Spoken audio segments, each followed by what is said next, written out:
You know, in the high-stakes world of C-suite leadership, every single decision counts. And the very top performers, they're always looking for that next edge. But here's the thing. It's not always on the balance sheet. Today, we're going to dive into some fascinating biological hardware, stuff that could literally define the next era of peak performance. So, what if your greatest leadership asset isn't your market strategy or your 5 year fiscal plan? What if it's an untapped resource that's inside you right now? A hidden edge that governs how you think, how you decide, and how you lead when the pressure is really on. Let's dig in and find out what that is. Okay, we're talking about the vagus nerve. And look, let's get one thing straight right away. This is not just another wellness trend. This is about treating your own nervous system with the same strategic rigor you would apply to a corporate merger. Seriously. All right, so what exactly is the vagus nerve? Well, the best way to think about it is like the information superhighway of your body. It's the main line for your rest and digest system. You know, the part of your nervous system that's designed to calm you down. It's this massive nerve that connects your brain to basically every major organ. So picture this. You're in a tense board meeting. Your threat detector is going haywire. The vagus nerve, that's your manual override. It's the switch you can flip to pull yourself out of that reactive state and back into clear, strategic thinking. And the benefits here, they're not some fuzzy feeling. They are tangible, bottom-line results. Vagal regulation isn't just about feeling calm, it's about raw performance. We're talking about clearing out your mental cache so you can fight decision fatigue. We're talking about projecting that calm command that stabilizes your entire team, reducing the inflammation that causes brain fog, and even helping you learn faster from your mistakes. This is basically about building a more resilient, high-performing biological machine. So you might be wondering, how did this one nerve suddenly become such a big deal? Well, a lot of its fame comes from this really powerful framework called polyvagal theory. It offered this totally revolutionary way for us to understand our own internal states. Okay, so back in 1994, a researcher named Dr. Stephen Porges comes along and proposes a brand new map for our nervous system. And people loved it. It was elegant, it was intuitive, and for a lot of folks, it was absolutely transformative. It gave us a whole new language to talk about why we react the way we do when we're stressed out. The core idea is something he called the vagal ladder. Think of it like this. At the very top of the ladder, you've got the smart, ventral vagal state. That's you at your best, calm, connected, socially engaged. Knock yourself down one rung, and you're in that classic sympathetic fight or flight mode. You know the one. And at the very bottom, that's the most primitive state, the dorsal vagal, a total shutdown or freeze. The theory was that we're constantly moving up and down this ladder all day long. But, and this is a big but, just as this theory was hitting peak popularity, it was everywhere in coaching and wellness circles, the scientific community was getting ready to light a match under the whole thing. And this created a really fascinating and super important debate. Yeah, this is the plot twist in our story. The very framework that made the vagus nerve a household name suddenly found itself under this intense scientific microscope. And it created this huge clash between its popular appeal and, well, the hard evidence.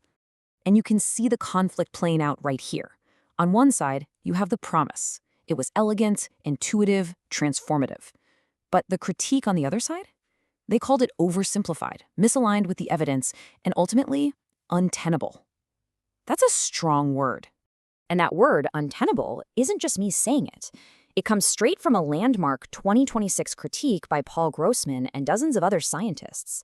Their argument, in a nutshell, was that the theory's foundational claims just don't hold up when you look at our current understanding of neurophysiology. So the key thing to get here is, this isn't some minor disagreement. This debate is serious. The critics' arguments are pretty layered. They argue that the neat vagal ladder really oversimplifies evolution, and that you can't just draw a clean line from one nerve branch to a complex behavior like social connection. They also question a key metric used to measure vagal tone, calling it a category mistake. It's kind of like using a car's speedometer to measure the driver's mood. Sure, driving fast might mean you're excited, but it's a related data point, not the whole story. Okay, so we've got this big academic battle raging. What in the world does that mean for you as a leader on the front lines? Where do you land when the science itself seems to be in flux? This right here, this is the absolute key takeaway of this entire explainer. While neuroscientists are busy redrawing the detailed map of how this all works, the treasure, the proven benefits of regulating your nervous system, that is still very, very real and incredibly valuable. Let me put it this way. The debate is for the neuroscientists to sort out. The actionable techniques, those are for leaders. You don't need to resolve a complex neurobiological debate to get a competitive edge. The practical techniques that stimulate the vagus nerve are backed by research, and they work regardless of which theory ends up being right. Which, of course, brings us to the most important part of all, your tactical playbook. What can you actually do? These are simple, powerful techniques you can use to manually regulate your nervous system and enhance your performance, literally starting today. All right, technique number 1. This is the fastest method we've got, and it's backed by research from Stanford. It's called the physiological side. Here's how you do it. Take a deep inhale through your nose. Then at the very top, sneak in a second sharp inhale. Then a long, slow, full exhale through your mouth. This rapidly offloads carbon dioxide and tells your brain it's safe. Do this before your next high-stakes call. It works. Need some other zero-cost tools? Okay, when you're stressed, you get tunnel vision, right? So consciously soften your gaze and expand to your peripheral vision to signal safety. Or how about this? Hum. Seriously, hum a tune. The vibration of your vocal cords mechanically stimulates the vagus nerve. Or maybe the simplest one of all, just make real eye contact with a trusted team member and share a laugh. 30 seconds. That's all it takes. 30 seconds of splashing cold water on your face can trigger what's known as the mammalian dive reflex. It's this powerful, hardwired circuit that instantly stimulates the vagus nerve and slows your heart rate. It's like a system reboot. So let's just reframe this whole conversation. Mastering these techniques isn't about self-care in the soft sense. This is about operational readiness. It is about engineering your own biology so you can be in command when the pressure is on. This is competitive intelligence, plain and simple.